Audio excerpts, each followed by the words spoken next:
नमस्कार। न्यूज के विश्लेषण में आपका बहुत बहुत स्वागत है। मैं हूं विनय सिंह और आपके दिमाग में आ रहा होगा कि 22 जनवरी को आखिर होगा क्या, जेएसएससी सीजीएल पर क्या होने वाला है। क्या कोर्ट पूर्ण रूपेण कन्फिडेंस हो चुकी है कि इस पूरे मामले में पूरा रूप से पेपर लीक हुआ था, या कोर्ट को ये बताया गया है कि नहीं, ऐसा कुछ भी नहीं हुआ था, क्या कुछ सच है।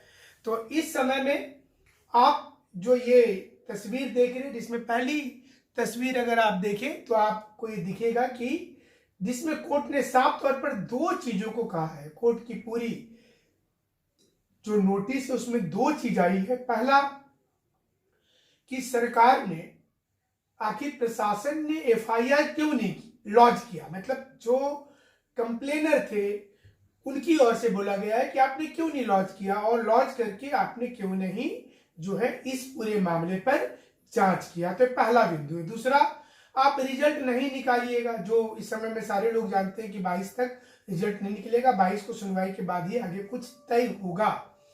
इसमें कोर्ट ने यह भी कहा है, कोर्ट ने यह भी कहा कि पुलिस प्रशासन क्यों बनी है। इन दिनों आप देखेंगे तो झारखंड में पुलिस प्रशासन का अलग अलग जगह पर कैंप लग रहा है।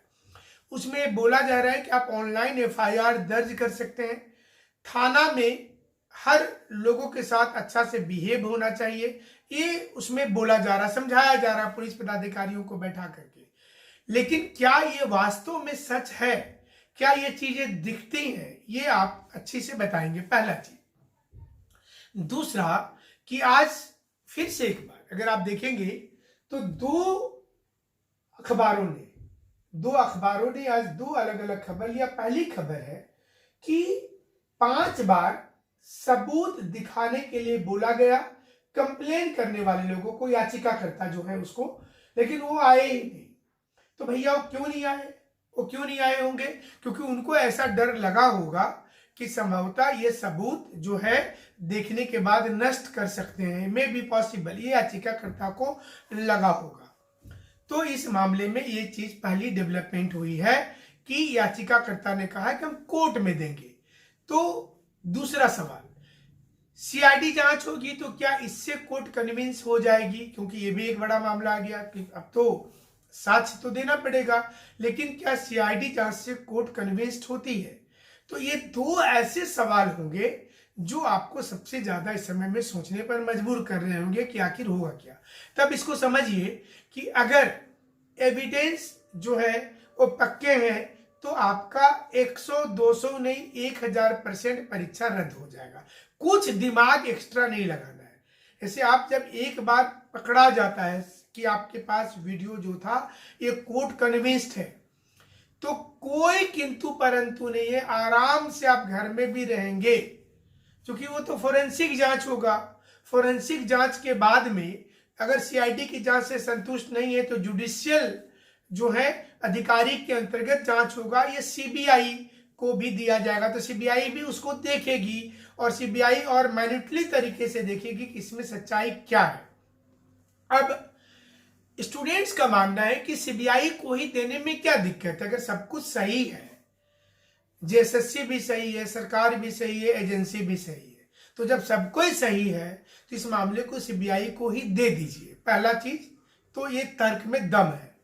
दूसरा, जेएसएससी बोलती है कि जब वीडियो सही है तो रद्द हो जाएगा, इसमें क्या टेंशन लिए है।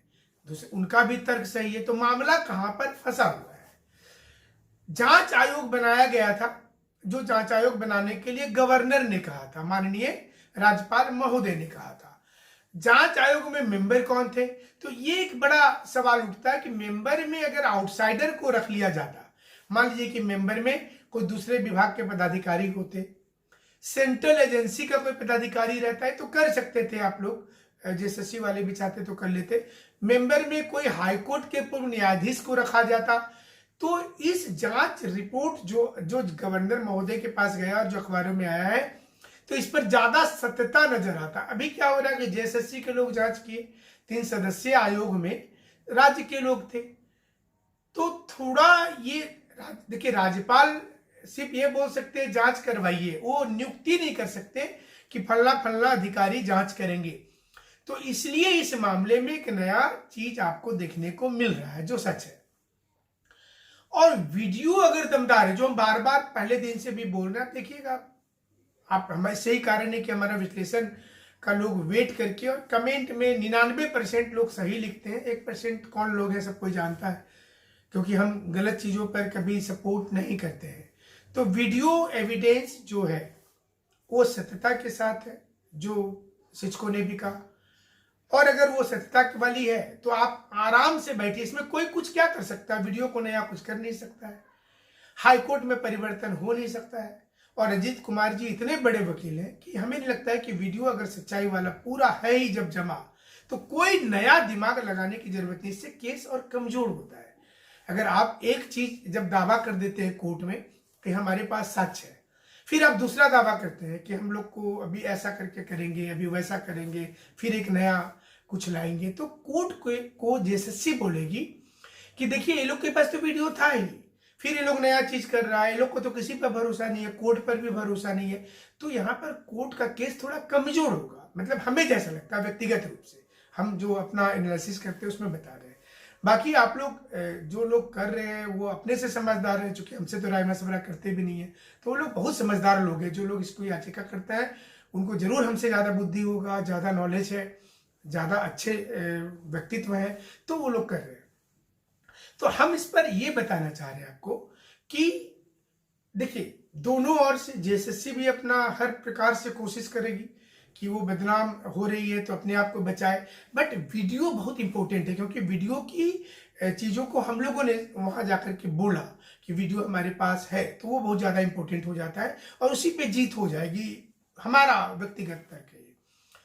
और राज्यपाल महोदय को जो रिपोर्ट सौंपा गया वो जेएसएससी की ओर से गया है, तो इसलिए उस पर तो प्रश्न चिन्ह लग जाता है। भले मीडिया वाले इसको छाप रहे हैं, बट एक प्रश्न चिन्ह लगता है। ठीक है, आपने 5 बार बुलाया, सबूत लेकर के लोग नहीं गए, सबूत लेकर के, बट अगर सबूत लेकर के चले जाते तो फिर ये भी एक तो दिक्कत था, नष्ट भी तो हो सकता था। तो जैसा शिक्षकों ने भी कहा कि हम तो इसी कारण से नहीं जा रहे थे कि आप नष्ट कर देते, सही प्लेटफॉर्म पर दे देंगे। सही प्लेटफॉर्म का को हमें लगता है कि न्यायपालिका में जब अगर जमा हो गया, उसमें फोरेंसिक जांच हो जाएगा, बस वो दूध का दूध और पानी का पानी हो जाएगा, और इस पर अब कोई दिक्कत की बात नहीं होगी। राज्य सरकार को थोड़ा सा पेशेंस रखना है और ये समझना है कि स्टूडेंट की लड़ाई है आपके साथ, ये लड़ाई हक की है, अधिकार की है, तो तर्क के आधार पर हो। मैंने जिस प्रकार से मतलब डिक्टेटर वाला काम नहीं होना चाहिए। अब देखिए ऑनलाइन रजिस्ट्री आपने नहीं किया तो ये तो गलत किया ना, आप केस लॉन्च ही नहीं किए, आप उस पर कोई विचार विमर्श नहीं किए, आप उस पर तहकीकात नहीं किए, तो जब जांचें नहीं किए तो जांच मतलब कोर्ट को क्या बताएंगे, मैंने किससे? अगर आप हमारे खिलाफ कोई जांच करते हैं और हम ही को अधिकारी बनाते हैं तो यहां पर एक प्रश्न लग जाता है, और यही सबसे बड़ा बिंदु है जो कोर्ट ने बोला है। आप देखेंगे तो कोर्ट के जो कागज आप देखिए उसमें साफ तौर पर निर्देश है, कोर्ट का क्या निर्देश है कि आप जो बोल रहे हैं न्यायपालिका में जाकर के, तो आपने तहकीकात मतलब एफआईआर करवे नहीं किए हैं तो जांच किए कैसे? क्योंकि आपका पुराना जो आपके बारे में जो पुरानी चीजें हैं वो तो दिख रही है कि लीक हुआ था जनवरी वाला पेपर, तो सितंबर में फिर नहीं हुआ होगा इसको भी एजम्पशन नहीं कर सकते, हो गया होगा ये भी एक एजम्पशन किया जा सकता है। तो इस पर जांच होना चाहिए, जांच की रिपोर्ट आप हमें दीजिएगा, न्यायपालिका ही मान रही है, हमें दीजिएगा, हम देखेंगे और हम अगर संतुष्ट हो जाएंगे कि आप एकदम सही जांच किए तभी ना कुछ बोलेंगे। तो हमें लग रहा है कि एकदम से ये एक्यूरेसी के साथ चल रहा है। हमारे साथ जुड़े रहिएगा।